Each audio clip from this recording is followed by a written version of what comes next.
down in it. When you're that tall. Hope we're close enough. It's going to be a little loud up here, but that's all right. It's good for you. Okay. So I got involved with these Fishman folks about 3 years ago. And kind of a funny story. I was on my way to Europe to do a little tour with the band, as I do once or twice a year. And I got a call from a gentleman by the name of Richie Fliegler, who in Fender lore was the senior vice president of marketing for years. And I did a lot of work for Fender over the years. And he called me up and he said, hey, I'm working with Larry Fishman. And I had a lot of respect for Larry Fishman because obviously, the wrong chord here, made the acoustic stuff is the best there is. And so when he mentioned he was working with Fishman, Larry Fishman's a good guy, a good company, everyone has respect for what Fishman does. And so that was all well and good. He goes, well, I'm working with him on these electric guitar pickups. I'm like, oh. Yeah. And I go, really? Well, what's the deal with them? Well, it's this new technology and yada, yada, yada. And I was going, yes. And he goes, well, we'd like to bring you in and see what you think. I was like, you know what? I do all this stuff with Wildwood. I go out there every month at the band stuff. I do some Fender stuff still. There's only so many days in the month. As much as I'm sure they're great, why do I care about electric guitar pickups? Let's be honest. How many different permutations of electric guitar pickups? There's a gajillion. So I was like, Richie, I love you, but sorry, I just, maybe some other time. And he's like, listen. He goes, would I call you and tell you about this thing if it wasn't good? I go, no, probably not.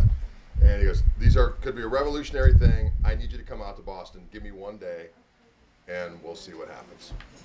So I went out to Boston, and I started hearing what these things were all about.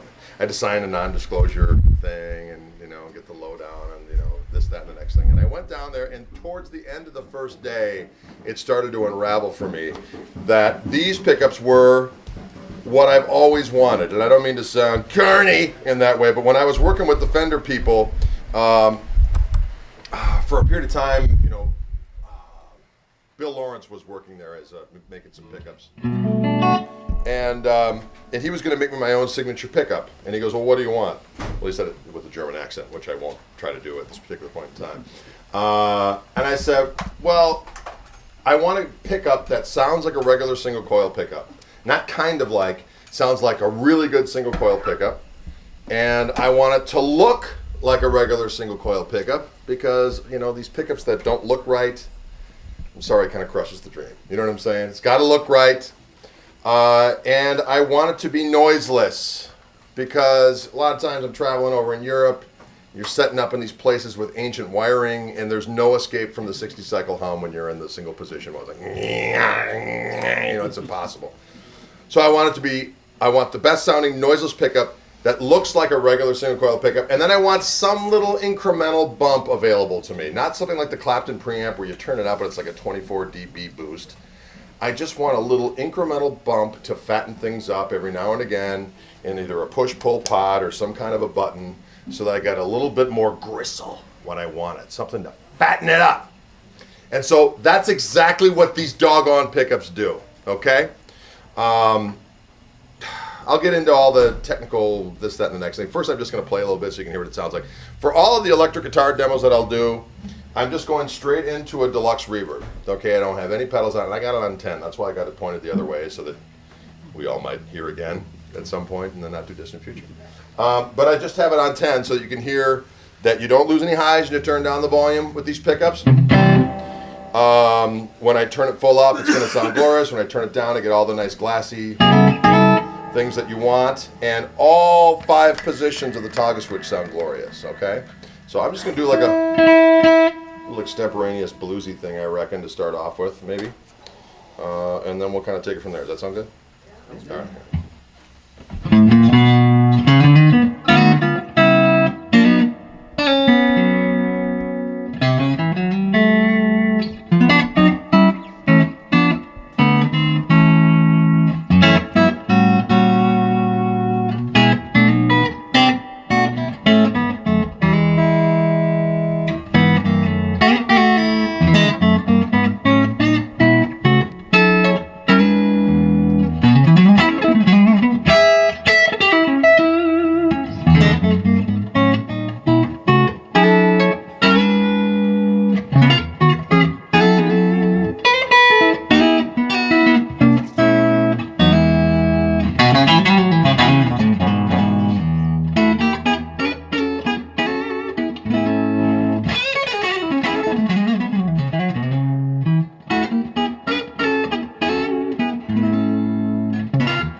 Okay, I tried to go through all the different sounds of the toggle switch and mess around a little bit with this particular control.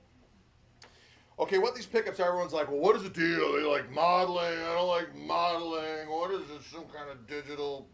You know, everyone gets all, and you know what? I was kind of that way too when Richie was talking. So let me clarify that these are different from any other pickup that ever been made because it's not modeling. It actually functions as a pickup. So a pickup has usually copper windings around magnets, and that's how they make their sound. Okay. These, there was a guy in the aerospace industry that was a guitar player, and he had access to these really, really thin circuit boards that you could actually print the coil on. This really high performance, immaculate sounding substance, which made up the Fluence core. So if you got 48 on top of each other, 96 total, you can actually print the coil on there so that the coil is going to be the same every time. It's going to sound glorious. But here's the thing, the coil itself is like a blank canvas. So in order to make it sound the way that it does, it had to be active and it had to have a battery. Which at first when I was like, battery, that's when Richie said, oh yeah, they have to be active. I'm like, nah, I don't want a battery in my guitar. I'm like, well, we figured out a way where it's not going to be a big deal. And I go, well, how would that be? I don't want to carve my guitar up. I like playing old vintage style guitars. I don't want to have to carve them up in order to accommodate this stuff. And I'm going to tell you right now, no one else is going to want to do that either, you know? I said, don't worry about it. We've got it figured out.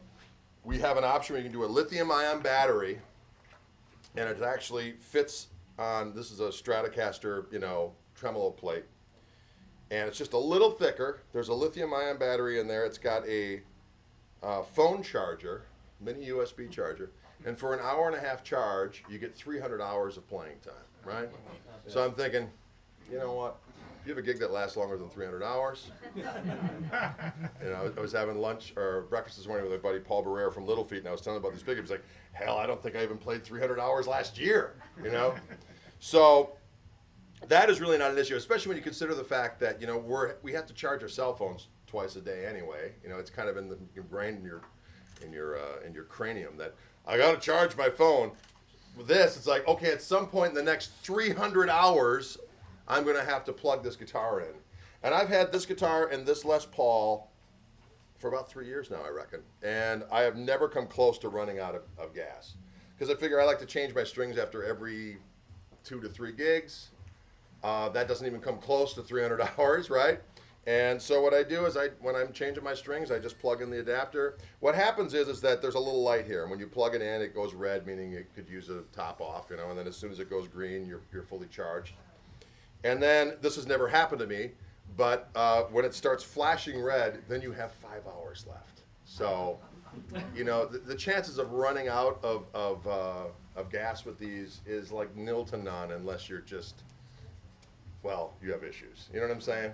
So it's not been a problem. The advantages are you get 2 voices for each pickup. So when I pop this, it goes from what we thought with the Strat is that we wanted something kind of underwound and glassy and open and big sounding for the first voice. And to do that, there's a Fender Custom Shop pickup, a 54, that is really kind of touted as their best, you know, regular single coil pickup that they make. So what we had for this entire process is we had shuttle guitars, and what we mean by that is, so it'd be a Strat, and it was routed out here, here, and here, and we had 1/4-inch jacks on the perimeter so that we could pop out the actual single coil pickup that we were trying to get the sound of, and then put the Fluence version of the pickup in and go back and forth and get it really, really close. Until we finally have what we like. Now, when I came in for the voicing of the single coil pickups, or these are called single width, the Strat pickups, for lack of a better term, and they were close, but they needed to kind of fine tune it. And we were by the time we got done going back and forth, I actually preferred the sound of these pickups to the regular single coil. And maybe that's just me, but even now, I play these guitars, and if I grab a guitar without the Fluence pickups, they're not as, the dynamic range isn't as large, okay? And especially with a Strat, Strats are so idiosyncratic to me. I mean, it's like sometimes you can get a neck pickup that sounds great.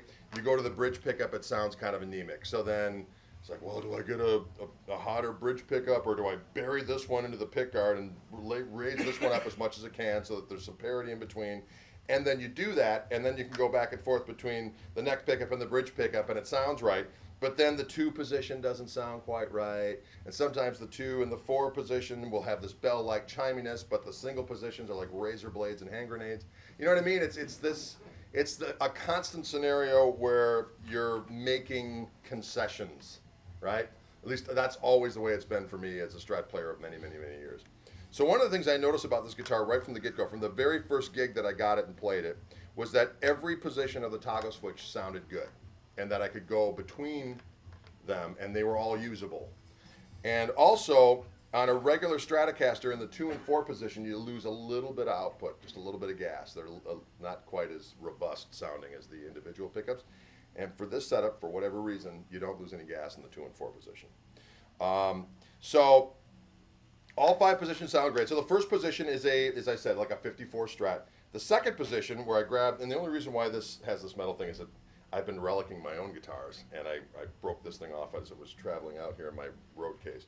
But other than that, it should look like a regular tone control. When I pop it up, I get more of a something that's a little bit hotter, you know, for lack of a better term, like a Texas Special, something that's a little overwound. But both sounds live with each other very well. It's kind of a cascading thing. So, for instance, if I'm on this bridge pickup, first of all, there's no buzz. That's not me. That's the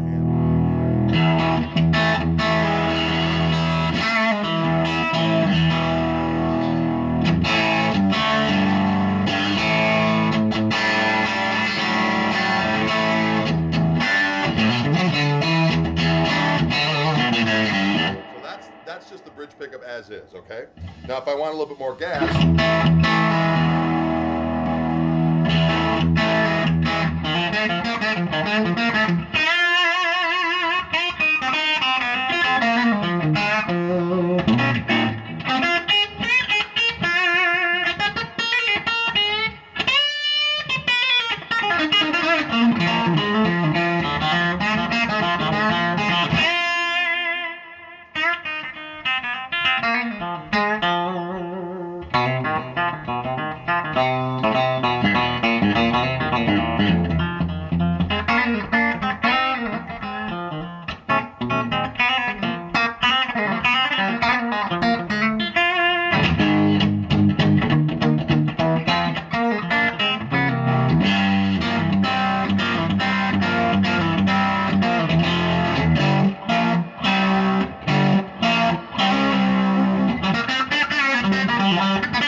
idea.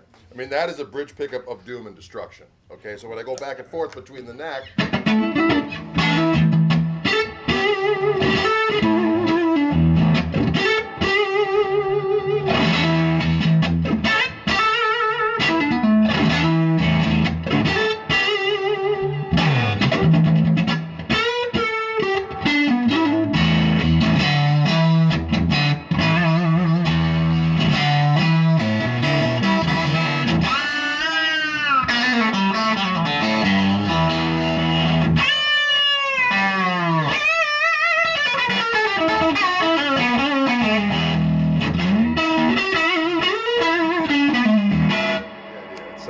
there's great parity between the 2 pickups. So that for me is worth the price of admission. I don't usually grab the whammy bar on this one. I went into some kind of pan-Egyptian tuning. Now there's anything wrong with that, if that's the way you like to roll. Anyways, so now let's go to the next thing that it always has to be right for me on a Strat, and that's the 2 position. I want to make sure that it's got that bright quack to it.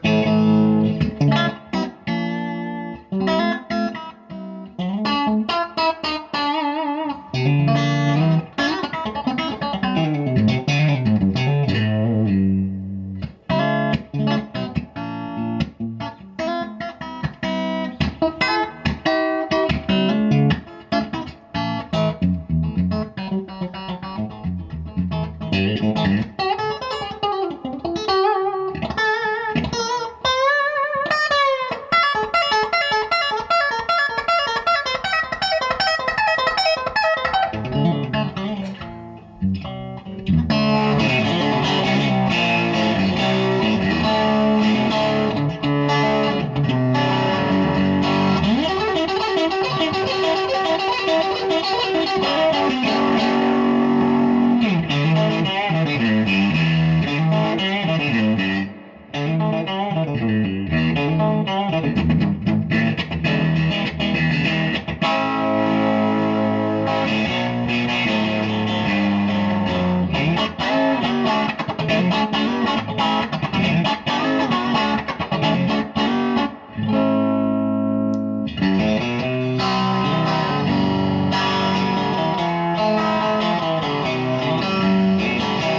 the idea. It sounds killer. It's all those great Strat sounds, all in one fell swoop. Oh, thank you. And again, when you want a little bit more beef, you go.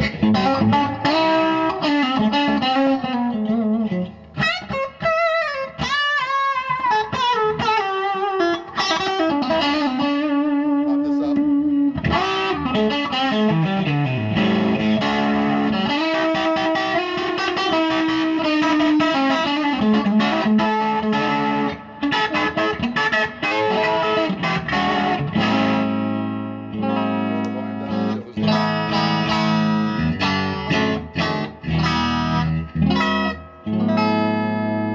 Sounds glorious. All the sounds are there.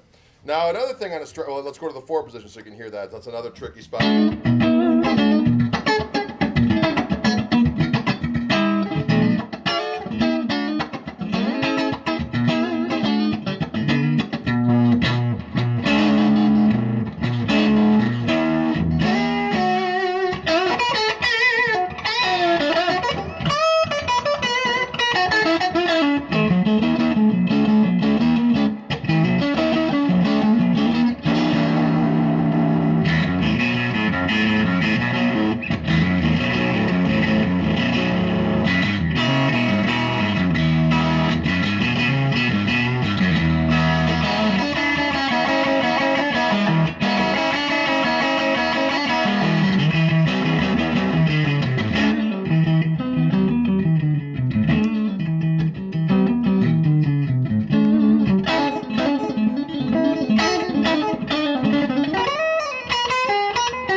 I love it. Now the middle position is really a tricky one on Strats because a lot of times to get the other position to sound good, the middle position is kind of useless. You know, it's good for the 2 and 4 thing, but by itself it's a little brash and bright and hideous, at least in my opinion. So on this one, all of the positions sound good. You go in that middle.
Derek and the Dominoes.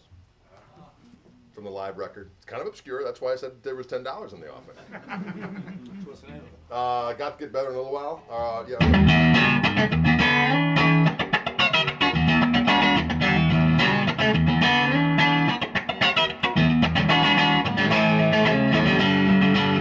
Actually, he started to play it again relatively recently. He was doing that.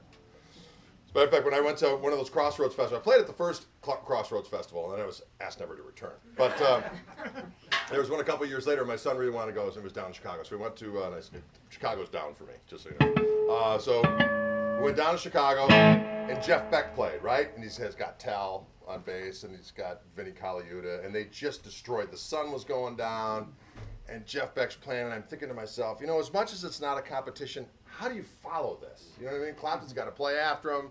I'm like, how can you possibly follow this activity? And Clapton comes out and goes, I'll tell you why. I got the songs. And he proceeded to come out and play Derek and the Domino stuff. He had Derek Trucks playing, and he had Doyle Bramhall playing as well. They did all of these Derek and the Dominoes tunes. Then he brings Steve Winwood out, and they do all the Blind Faith stuff. You know what I mean? It was kind of like, really? That's how it is. So that's how he did it. He's like, notice that says Eric Clapton's Crossroad Festival. Look at the poster. He didn't say it, but he certainly sealed the deal, if you know what I'm talking about. Anyway, so these are the Fluence single width, they're called. I just prefer them to the Strat pickups, but you know, you can put them in any guitar with a 3 kind of single width, pickup. And again, the thing is, you can get it with a regular 9-volt battery scenario, and that 9-volt, that's how they come. And the 9-volt, one 9-volt battery has the 300-hour scenario. For an extra, it's like an extra $100, isn't it, Ron? To get this little thing right here. Yes. I highly recommend this because this just makes it a no-brainer. So you get this, and again, you plug it in, hour and a half-ish, 300 hours playing time. You don't even have to think about it. Some other advantages, other than the fact that they sound magnificent, all the positions sound great, you have 2 different voices, you don't lose any highs when you turn down the volume. Every set that you get is going to sound the same because the whole mythology about pickups that is, people in forums talk about all this stuff. Certainly the manufacturers of the pickups like to also kind of stoke the fires of this.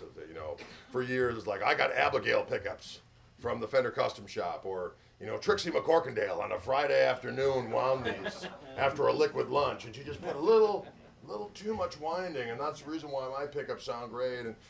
But literally what happened is Larry Fishman and the gang took 10 sets of the same type of pickup from a very reputable manufacturer who makes great stuff, and he measured all 10 pickup set of the same exact pickup, and they were all over the map. And that's just the way pickups are. So there's all of this mythology about how pickups sound, why they sound the way they do. People go back and forth. You can put the same pickups in one guitar, put them in another guitar, and they sound totally different. So a huge advantage, in addition to these sounding great and all the things that they do, is that because of the way that the coil is made, they'll sound the same every time, which is a huge deal. Trying to convince guitar players of this it's been kind of a glacial process because, just like I was when Richie and Freely grew up, I'm like, really? But every time I sit down with somebody and show them this, they're like,